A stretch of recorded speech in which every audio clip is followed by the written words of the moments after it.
Hello. So it's been a hot minute since I have made a video. I think it was December the last time I made a video, and it is like, I think March 12th, maybe mid-March.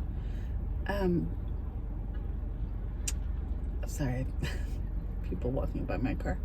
My son fell asleep on the way to the park, so we're just sitting in the parking lot letting him take a nap, waiting for my husband. He's gonna come to the park too. It's a beautiful day. It's 71 degrees outside, and it has not been this nice. And well, we had, like, yesterday was a nice day, and then like 2 or 3 weeks ago we had a snowstorm, so it's crazy to go from that kind of weather. Well, this is weird. I guess not weird, normal for someone who's gained weight, but it's just, I'm still not used to seeing myself in the mirror or phone with having gained weight, and it's just a little like disconcerting. Also, before intuitive eating, and you can tell in my first few videos, I literally wore makeup in every video. I would not film a video without me wearing makeup. And now I'm just like, nobody has time for that. Part of that is also the pandemic, because living in a pandemic and being stuck in the house, there's no point in putting on makeup. Nobody's gonna see it. So I like chopped off my hair, which I hate still. Because it's still like too short, and it gets all over my neck and makes me all hot and gross. So I'm like, actually go cut more of it off. But I don't know. I still feel like intuitive eating is the right route for me. My husband was on the fence a bit about it. I cannot remember what I've done in my past videos, so sorry if you all have heard the story before. But in October of 2020, we quit our podcast. Well, we just took a break, but we still haven't gone back. We are planning on going back, I think. We kind of took a break because his work kept working him 6 days a week, and we just, on our one day off, didn't want to record a podcast. And so hopefully we'll come back. They're still working them 6 days a week. He's actually getting ready to go back to school. We're super excited about. He's gonna get his master's degree so he can teach history, and maybe then we'll have more time to do a podcast. But part of the reason why we took a break from the podcast was because he was on the fence about it. He was having a hard time with more so the physicalness of actually gaining weight, just having harder to get out of the car and get your clothes on, and just taking care of yourself is a lot harder when you're a lot bigger. And he was already big. So, and I agree. I mean, it's not fun. I've literally had to replace everything from my underwear to my wedding ring.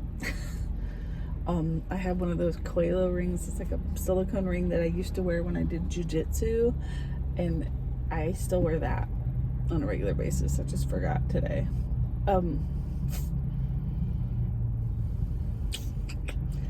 Yeah, that's a little frustrating, but at the same time, I've been doing so much of educating myself on intuitive eating and weight gain, and not dieting and all of that, and it's fascinating. I'm currently reading Hayes, Health at Every Size. I highly recommend it. It's telling you all the different studies about like right now, I was like, whoa, I literally was just listening to it before I decided to do a video. Shoot, I just realized I forgot to put my phone on airplane mode. Hopefully no one will call and interrupt this video. But that studies were shown that they did, all kinds of studies on all kinds of people, and actually found that thinner, underweight people were more at risk for diseases that are typical of what people think of diet or obesity diseases, which was fascinating. And also not living as long. So I thought that was interesting. I do have a friend, get this. She was one of my yoga students. I don't know if I've ever talked about her. She wrote some stories in Chicken Soup for the Curvy Soul, and she gave me a copy. And there was a story in there about her. She had, I want to say it was ovarian cancer. I could be wrong. Some sort of female cancer. I don't think it was breast cancer though. But that she went to go have like an appointment with her doctor, and he said something about her weight, and she said, "Oh, I know. I still can't get it to go down." And he was like, "What? No. We don't want you to lose weight right now." And she was like, "What?" And he said, "Your weight is saving your life." And she just burst into tears. Was like, what? I thought I was too heavy, and that was gonna like make it harder for me to recover from this cancer. And he goes, no. You stay exactly where you're at. Don't try to lose weight at all. And your weight is saving you right now. Because, chemo takes a huge toll on your body. And I remember when my middle son had cancer, they specifically told us, let him eat anything and everything he wants, which is fun having a toddler. He was 3. Like, I want a milkshake. I want french fries. Like, anything he wanted. They didn't care what it was. It didn't have to have any, there was no vitamin requirements. There was no nutritional. It was a little like, wait, what? But it was because he was already underweight, and they didn't want him to, they needed him to have meat on his bones when the chemo was going through his body. So, which is funny, now he is 19, pretty sure. I'm so bad. Wait, he was born in 2001, and we're 2021 right now. That makes him 20, right? He's gonna be 20 in like 2 months. I'm so bad at math. I'm also bad at memory. I can never remember how old my own kids are. But he is, I don't want to say underweight. I guess he's a normal. He's, just like a normal size, and he eats everything under the sun. He works out too, but anyways, I just thought that was interesting that she burst into tears because no one had ever told her that her being plus size, as she said, was saving her life. I thought that was fascinating, and it made me cry when I read her story too. But in reading this book, Hayes, Health at Every Size, she's talking about,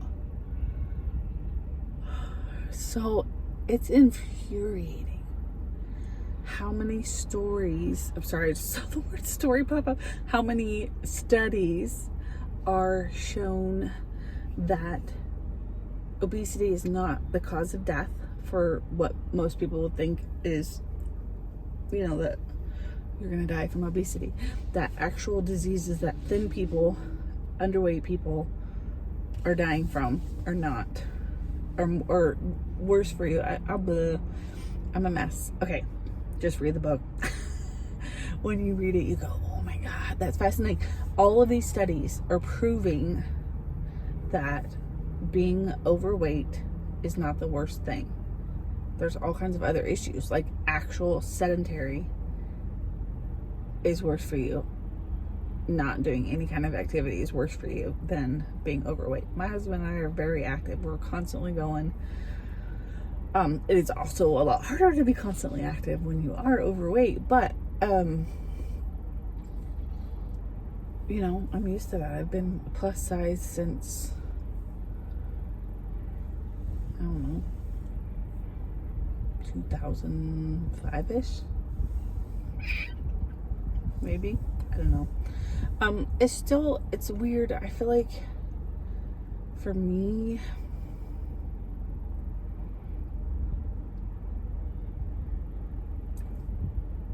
one of the hardest parts about it is dealing with friends' opinions, family's opinions, public opinions, and the way that people look at you and think about you. Like, this is it still makes me sad to even say it out loud, but I literally felt like it was true, and I'm trying hard not to still feel this way. But in our podcast, my husband and I were talking, and I like verbalized out loud and went, oh God, I feel like that's true. I feel like I went from a Barbie doll to a potato. Like, you know, like my boobs are huge and I'm just so round, and I went from having like angles. It's so weird that bones are more attractive to some people, but I'm very curvy and my husband loves it, which I'm very lucky that he loves it and he doesn't give me a hard time, because I see so many women constantly posting about how sad they are that their husband said something about not being attractive to them or attracted to them, or like saying mean things to them. And I mean, my husband is a large body himself, so he can't really say anything basically, but also he loves me, and he always says, man, you got all the curves in all the right places. And I tease him like, what if I had no boobs? He's like, I'd still love you. Okay, whatever. It is interesting though, because I have a family member that was in a very large plus size body for most of her life, and now she's like still plus size, but like she lost all of the weight unhealthily and then gained a bunch back, and then now she's like kind of losing it, but we're actually right about the same size actually. But she's still very fat phobic, which I don't understand people that were fat being fat phobic. Like, is that like basically hating your own body? Which I know I was just talking about, but like, I love me. I love my body. Like, I literally don't hate my body. It's just coming to terms with how everyone else views me and their judgy opinions. I've noticed that being in this body, plus size, also not wearing makeup, I'm sure that maybe doesn't help a little bit, but that guys never look at me, which is fine. I'm married, I don't need that. But like, even we have a neighbor that literally won't even give me the time of the day, and I'm like friendly and saying hi, nothing. And that's the only thing I can think of, is that like, I don't know why that bothers me so bad, but he's, I think, just an asshole. But like, his little girl is outside playing and I'll say hi, he just looks at his phone, won't even look up at me. It's like, and I know he can hear me. It's weird. He must have a fat phobic. That's the only thing I can think of.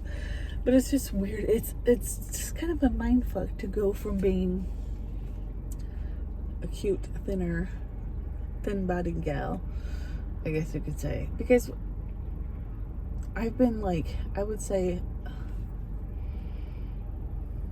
I don't know, I would say curvy, you know, like under 200 for a really long time. And I'm 5'7", so I guess you could say I wore it well.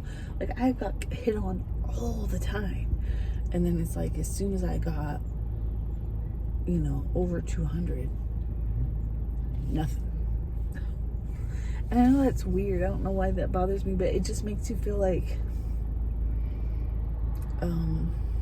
invisible, maybe.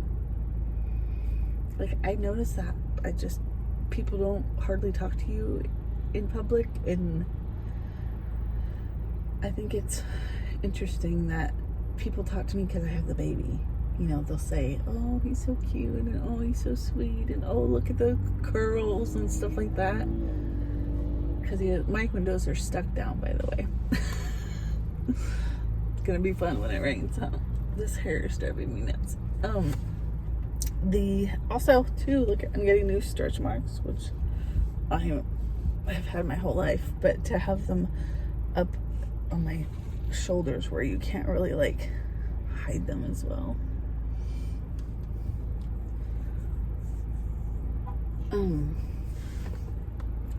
Just did not fix that hair at all.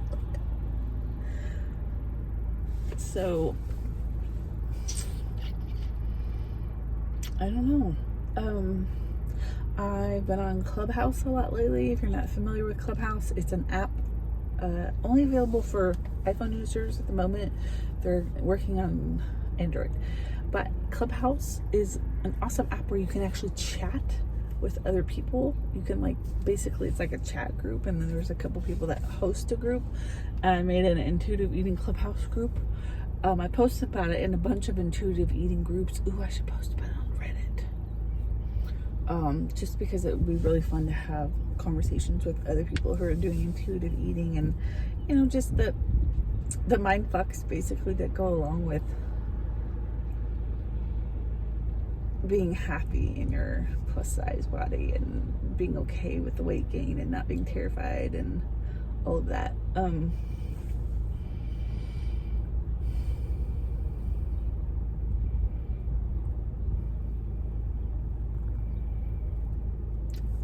In the Hayes book, there's a couple things that she says that will raise your set point weight, which, if I remember right, it was like fake sugars, trans fats, and drinking a lot of your calories, that our bodies just aren't made to process all of those, and that if you drink those and eat all those on a regular basis, that your set point weight will be higher.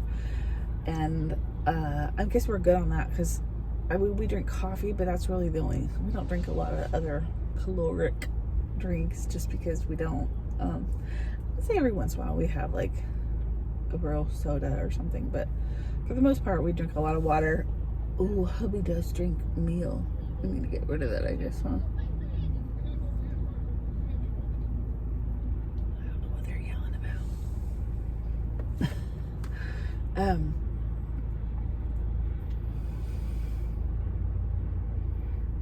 So that's interesting, because I don't really do that though. Oh, and high fructose corn syrup. That was another one, which is in everything, really. I'm gonna see if it's in this sweet and sour sauce. It just not. Food starch, pineapple.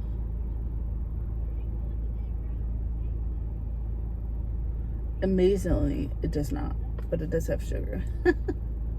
It's from Burger King. But I thought that was interesting, because part of intuitive eating, you're supposed to just like not read the labels really, and just, I don't know, like you can't go from being in a diet culture body lifestyle to still reading labels and being intuitive. Like, it's just, you kind of have to just go full bore. At least for me, I did. I couldn't, because then you start like questioning, is this the right thing? Oh my God, I'm gaining weight. Should I be doing this? I can't believe I'm gaining this much weight. And then you can't allow yourself to eat all the foods when they have, you know, oh, you look at the sugar and the fat and your label reading. So you kind of have to do that in the beginning. So I kind of wish I would have read the Hayes book before all that, because then I wouldn't have, maybe, I don't know. I guess everything happens for a reason, and I'm glad that I got to this point. If you're still watching, I'm sorry, I'm kind of rambling.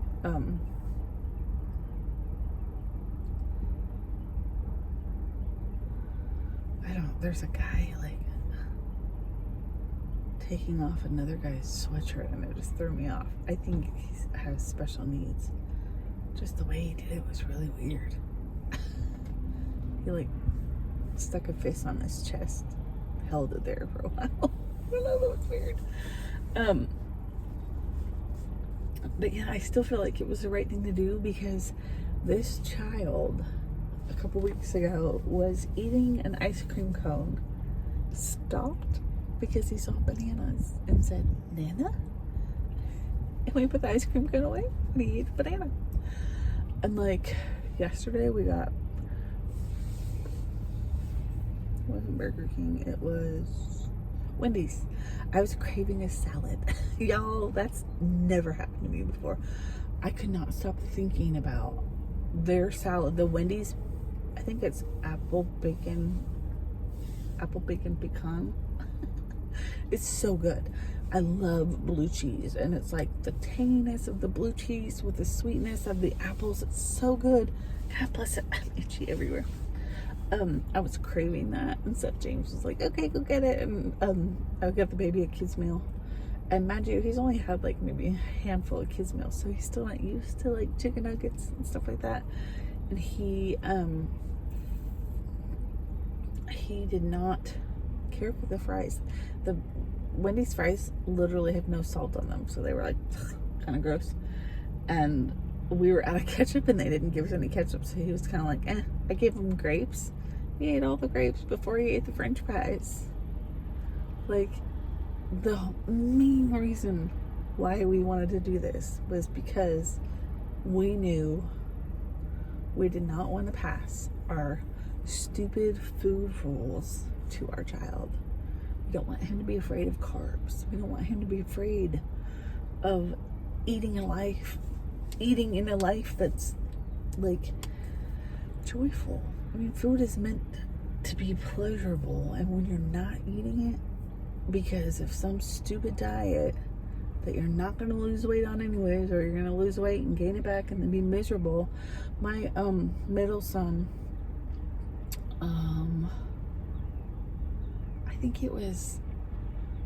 I think we were telling him about intuitive eating, and we were at a Mexican restaurant, and this was right in between January, February. I think it was February last year, because we started the first month of January. And so he was all excited that we were eating the chips. He's like, Mom, just eat the chips. It was so cute. Like, and then I think back and think, that's sad that he noticed that we weren't eating the chips, and that, like, you know, we weren't enjoying the food with him. Like, I'm lucky that neither one of my boys so far, my older boys, have gotten any kind of weird food issues because of, when I say food issues, I mean like eating disorders or whatever, because girls are so much more susceptible to eating disorders. I'm lucky that I have boys. Hubby should be here any minute. I didn't, oh, baby's head's all the way down. That makes me sad. He's so cute. I guess that's it, y'all. Find me on Clubhouse. Look for the Intuitive Eating Club. It has a little picture of pancakes and bacon and eggs. And just says Intuitive Eating Club. I don't know if you can search for it, or you can DM me on Instagram at my Nom Nom Namaste, NOMNOMNAMASTE Instagram. Or on Clubhouse, my name is Julie Pegler, PEGLER. And y'all can join in conversations. Thanks for watching if you lasted this long.